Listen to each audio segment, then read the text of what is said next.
இப்போ தமிழக வெற்றி கழகம் ஆட்சி அமைச்சிருக்கக்கூடிய நிலையில அந்த எம்எல்ஏக்கள் இருக்காங்க இல்லையா, அவங்களோட குற்ற வழக்குகள் தொடர்பான தகவல்கள் வெளியாகி இருக்கு. அது தமிழக வெற்றி கழகத்துல மட்டுமே இல்லாம மற்ற கட்சியினருக்கும் எவ்வளவு குற்ற வழக்குகள் இருக்கு, அதாவது எம்எல்ஏக்கள் பேரில எவ்வளவு குற்ற வழக்குகள் இருக்கு அப்படின்ற மாதிரியான தகவல் வெளியாகி இருக்கு. இப்போ தமிழகத்துல முதலமைச்சர் தலைமையிலான, அதாவது முதலமைச்சர் விஜய் தலைமையிலான தமிழக வெற்றி கழகம் ஆட்சி அமைச்சிருக்காங்க.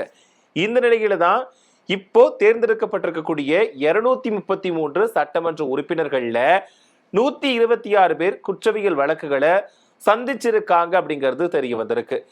இந்த பட்டியல்ல ஆளும் தமிழக வெற்றி கழகம் தான் முதலிடத்துல இருக்காங்க. தமிழக வெற்றி கழகத்தை சேர்ந்த 107 பேர்ல 41 பேர் மீது கிரிமினல் வழக்குகள் இருக்குதான். அதுல 19 பேர் மீது கொலை மற்றும் பாலியல் வன்கொடுமை போன்ற தீவிர வழக்குகளுமே நிலுவையில இருக்குதாம். தமிழக சட்டசபை தேர்தலில் தமிழக வெற்றி கழகம் 108 இடங்கள்லையும், திமுக 59 இடங்கள்லையும், அதிமுக 49 இடங்கள்லையுமே வெற்றி பெற்றாங்க. இதுல திமுக கூட்டணியிலே இடம்பெற்ற காங்கிரஸ் அங்கிருந்து பிரிஞ்சு தமிழக வெற்றி கழகத்து கூட இப்போ கூட்டணி அமைச்சிட்டாங்க. திமுக கூட்டணியிலே இடம்பெற்றிருந்த இந்தியன் கம்யூனிஸ்ட், மார்க்சிஸ்ட் கம்யூனிஸ்ட், பிசிக, முஸ்லிம் லீக் இவங்க எல்லாருமே தமிழக வெற்றி கழகம் ஆட்சி அமைக்க வெளியிலிருந்து ஆதரவு கொடுப்பதா தெரிவிச்சுட்டாங்க.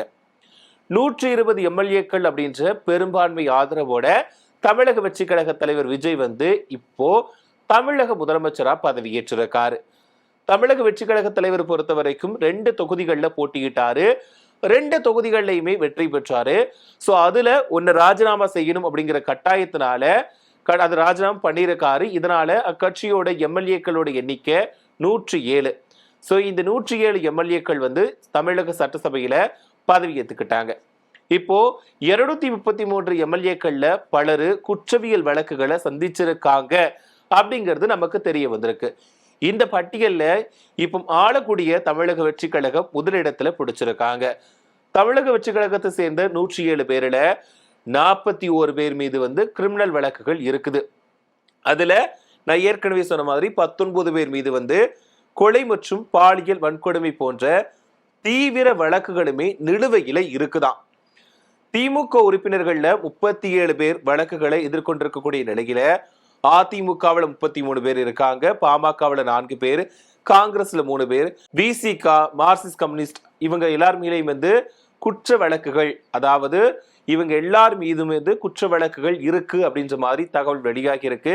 இது மட்டும் இல்லாம இந்திய கம்யூனிஸ்ட், முஸ்லிம் லீக், அமமுக, தேமுதிக ஆகிய கட்சிகளை சேர்ந்த தலா ஒரு உறுப்பினர் அப்படின்னு மொத்தமா 126 எம்எல்ஏக்கள் மேல குற்றவியல் வழக்குகள் நிலுவையில் இருப்பதா ஒரு அறிக்கை தெரிவிச்சிருக்கு. அதாவது ஏடிஆர் அப்படின்ற அறிக்கை தெரிவிச்சிருக்கு.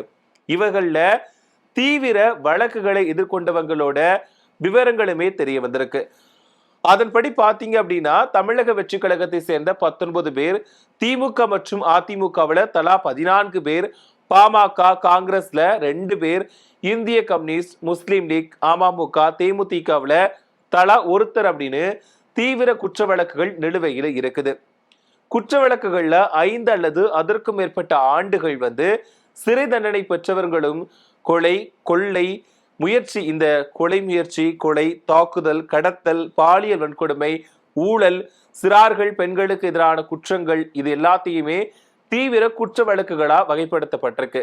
இந்த நிலையில புதிதா தேர்வான எம்எல்ஏக்கள்ல 56 பேர் தீவிர குற்றவியல் வழக்குகளை எதிர்கொண்டிருக்காங்க.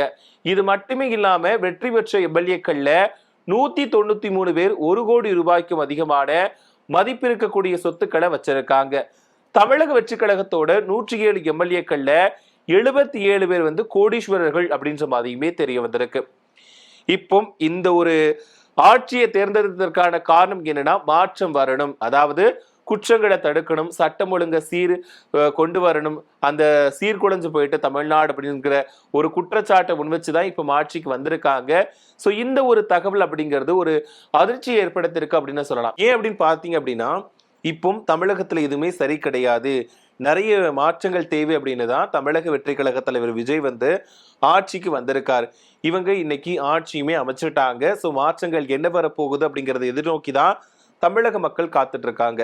ஸோ இந்த ஒரு நேரத்துல இவங்க மேல இவ்வளவு குற்ற வழக்குகள் இருக்கு அப்படின்ற மாதிரியான தகவல் வந்திருக்கு.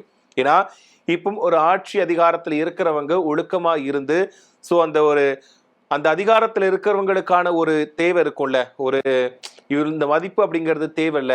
ஸோ அந்த இடத்துல இருக்கிறவங்க மேலேயே இவ்வளவு குற்ற வழக்குகள் இருக்கு அப்படின்றப்போ அவங்கள சுத்தி இருக்க மக்களை எப்படி பார்த்துக்க போறாங்க அப்படின்ற ஒரு கேள்வி வருது. இது ஒரு தகவல் மட்டும்தான். பட் இருந்தாலும் இந்த மாதிரி இப்போ நமக்கு ஒரு விஷயம் தெரிய வருது, இவங்க மேல குற்ற வழக்குகள் இருக்கு அப்படிங்கிறது தெரிய வந்த நேரத்துல இப்போ மக்கள் தப்பு பண்றப்போ இவங்க எந்த அளவுக்கு ஒரு சரியான இது பண்ணுவாங்க, மக்களுக்கு என்னது நல்ல பண்ண போறாங்க, இப்போ இவங்களுக்கு தேவையான விஷயங்களை இந்த மாதிரி கூட மிரட்டல் விடுத்து கூட பண்ணுவாங்களா அப்படின்ற ஒரு சந்தேகமும் எழ வைக்குது. ஏன்னா இப்போ புதிய அரசு தான் மக்கள் தேர்ந்தெடுத்திருக்காங்க. நிறைய பேருக்கு வேட்பாளர்கள் யாரு அப்படிங்கிறது தெரியாம தான் மக்கள் ஓட்டு போட்டு எல்லாத்தையுமே தேர்ந்து எடுத்தாங்க. ஸோ அது காரணம் விஜய் அப்படின்ற ஒற்றை நபருக்கு மட்டும்தான், இவருக்காக மட்டும்தான் எல்லாருமே ஓட்டு போட்டு அவங்கள தேர்ந்து எடுத்தாங்க. பட் இப்படி இருக்கக்கூடிய சூழ்நிலையில இந்த மாதிரியான ஒரு விஷயம் அப்படிங்கிறது பெரிய பரபரப்பை ஏற்படுத்தி இருக்குன்னா, கிட்டத்தட்ட பாதிக்கு பாதி பேர் மேல குற்ற வழக்குகள் நிலுவையில் இருக்கு. அதாவது நிலுவையில் இருக்கு அப்படின்ற ஒரு விஷயம் தான் பெரிய அதிர்ச்சி, பெரிய பரபரப்பை ஏற்படுத்தி இருக்கு அப்படின்னு சொல்லலாம். சோ இவங்கலாம் எப்படி மக்களுக்காக நலத்திட்டங்களை கொண்டு மக்கள்கிட்ட கொண்டு போய் சேர்க்க போறாங்க அப்படிங்கிறது தெரியல. ஏன்னா ஒருத்தர் என்னடானா எம்எல்ஏ ஆனதுக்கு அப்புறமா அருவா வச்சு, அதாவது வால் வச்சு கேக் வெட்டுறாரு. இன்னொருத்தர் என்னடானா குடிச்சுக்கிட்டே, அதாவது பீர் பாட்டில கையில் வச்சுட்டு குடிச்சுக்கிட்டு ஆட்டம் பாட்டத்தோட கொண்டாடுறாரு. ஸோ இவங்க கிட்ட நாடு இருக்கு, இவங்க மக்களுக்காக நல்லது செய்வேன் அப்படின்னு தான் வந்திருக்காங்க. பட் என்ன செய்ய போறாரு அப்படிங்கிறது தெரியல. இதே நேரத்துல விஜய் ஒரு விஷயத்த சொல்லியிருந்தாரு, நம்ம ஆட்சிக்கு வந்துட்டோம் அப்படிங்கிறதுக்காக என்ன வேணாலும் பண்ணலாம்னு நினைக்காதீங்க, அது இந்த விஜய் கிட்ட நடக்கவே நடக்காது, அந்த எண்ணத்தை மாற்றிக்கோங்க அப்படின்ற மாதிரி அவருமே எச்சரிக்கை விடுத்துட்டாரு. ஸோ இதெல்லாம் தாண்டி அவங்க என்ன பண்ண போறாங்க, இந்த குற்ற வழக்குகளுக்கு அவங்க என்ன பதில் சொல்ல போறாங்க, இப்போ தப்பு பண்ணாம யாருமே இருக்க மாட்டாங்க அப்படின்ற வார்த்தைகள் கண்டிப்பா எல்லாரும் பயன்படுத்துவாங்க. தப்பு பண்ணாம இருக்க மாட்டாங்க அப்படிங்கிறத தாண்டி இந்த விஷயம் அப்படிங்கிறது, அதாவது ஒரு மக்களுக்கு சேவை செய்யறதுக்காக வந்திருக்காங்க, மக்கள் நம்பி ஓட்டு கொடுத்துருக்காங்க, வாக்குகள் அவங்களுக்கு போட்டு ஜெயிக்க வச்சிருக்காங்க.